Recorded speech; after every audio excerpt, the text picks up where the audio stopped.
mon colloque. C'est Marie-Ève Lemire. Des proches aidants. Sinon, il y a beaucoup de choses qu'on trouve en ligne sur notre site web. Oui. Bonjour, mesdames et messieurs, et surtout bienvenue à votre colloque, les soins de longue durée, entourer, innover. Un petit rappel sur les quelques objectifs qui ont été établis pour ce colloque.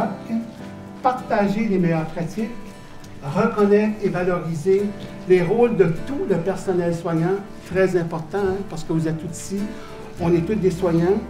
Répondre aux besoins des intervenants qui font face à de nombreux défis pour s'adapter à de nouvelles façons de faire, comme par exemple changement de la clientèle, on parle beaucoup de ça, complexité des soins, les SCPD qui sont les symptômes comportementaux et psychologiques de la démence et aussi le soutien et encadrement pour les proches aidants. Bonjour, je m'appelle Natacha Bourgault, je travaille à la résidence Angelica à Montréal-Nord. Je suis préposée aux bénéficiaires. C'est un travail que j'adore parce que j'aime aider les gens. Puis ça m'est bien remis, les sourires. Un matin, je suis allée réveiller une patiente qui me dit « Oh, aujourd'hui, je vais passer une belle journée parce que je vais passer la journée avec toi. Puis je suis contente, puis tu m'apportes beaucoup, puis j'aime ton sourire, puis tu es toujours de bonne humeur à chaque jour. » Mais je pense que c'est pour ça que j'aime vraiment mon travail, c'est de faire du bien aux autres. Ben, c'est spécial parce que je faisais des stages, puis j'ai pas choisi de faire un stage en CHSLD, ça m'a été imposé. Puis au début, j'ai dit « Ah non, ça me tente pas, je l'aurai pas, j'aurai pas la bonne approche, je sais pas comment leur parler, faut-tu que je leur parle en bébé? » Je le savais vraiment pas. Donc j'ai fait un stage et puis finalement, j'ai trippé. J'ai vraiment aimé ça. Je trouvais que c'était des gens vivants, malgré ce qu'on pense. On pense qu'ils font plus grand-chose, mais non, ils sont encore capables. Ils nous apportent beaucoup. Quand on prend le temps de les écouter, ils en ont tellement long à dire. Fait que oui, c'est pendant un stage, puis je pensais pas aimer ça comme ça, vraiment pas. On leur apporte beaucoup, mais ils nous apportent tellement. Chaque fois que je vais travailler, moi, je me fais dire que je t'aime, Laura Maude, tu fais du bon travail, va moins vite, là, fais-en moins, là, t'en fais trop, là. Ça, j'adore ça de mon travail. Les gens, là, sont merveilleux, sont vraiment gentils. Vous savez, dans le mot vieillir, il y a le mot vie. C'est très important pour nous autres. Et voilà. Pour devenir un bon préposé, ça prend premièrement la patience. La patience, il faut aimer les personnes âgées, il faut les respecter surtout. C'est primordial. Hein? C'est la patience, c'est d'aimer le contact avec les gens âgés qui ont fait l'histoire où on est rendu aujourd'hui, c'est un peu grâce à eux. J'ai beaucoup de respect pour ces gens-là. Je peux vous aider? Oui, je vais au 42-22. Moi aussi. Alors vous allez tout au fond et ascenseur jusqu'au 4e étage. Merci beaucoup. Bonne fin de journée. Bonne fin de journée, bon atelier.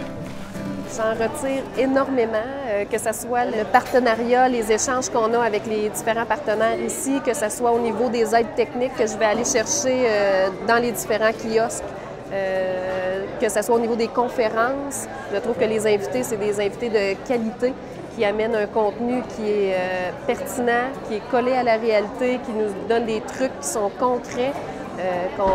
Que dans ma pratique à moi, ça va être facilement retransférable à mes étudiants. Puis je pense que ça va être eux les plus gagnants là, dans ma présence ici au colloque. Pour les gens qui veulent travailler avec les personnes âgées, ça prend de la patience, ça prend beaucoup d'empathie et puis ça prend d'avoir du cœur, de l'écoute. Ouais.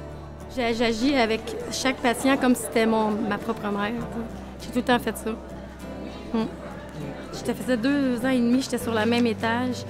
Puis quand je suis partie, toutes les familles sont venues, sont réunies. Puis ils m'ont fêté. Ils ont fait un petit gâteau. Il y avait des Italiens. Ils ont fait un gâteau, un tiramisu. Puis ils pleuraient. Puis il y avait vraiment de la peine que je m'en aille. Ils sont allés voir mon boss. Puis il a dit que j'étais une bonne préposée. Puis qu'il aimerait s'en retrouver un autre comme ça. Puis c'est ça. On a la preuve que le contenu, que les informations, les outils et les situations qui sont présentées par les conférenciers rejoignent les gens qui sont dans la salle.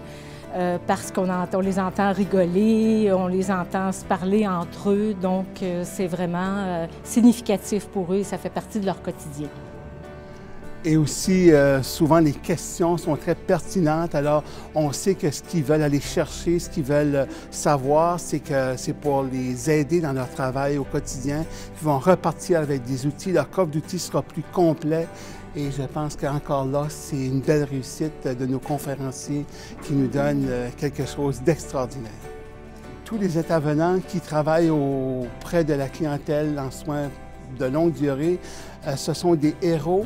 Parce que c'est une clientèle qui n'est pas toujours qui est méconnue de plusieurs professionnels. Et ceux qui décident de venir travailler auprès de cette clientèle-là, y croient, ils veulent faire quelque chose, ils veulent leur apporter quelque chose. Donc, pour s'occuper de personnes qui sont en perte d'autonomie, pour les accompagner dans ce qu'ils vivent, ce sont vraiment des gens de cœur et c'est important de les reconnaître là-dedans.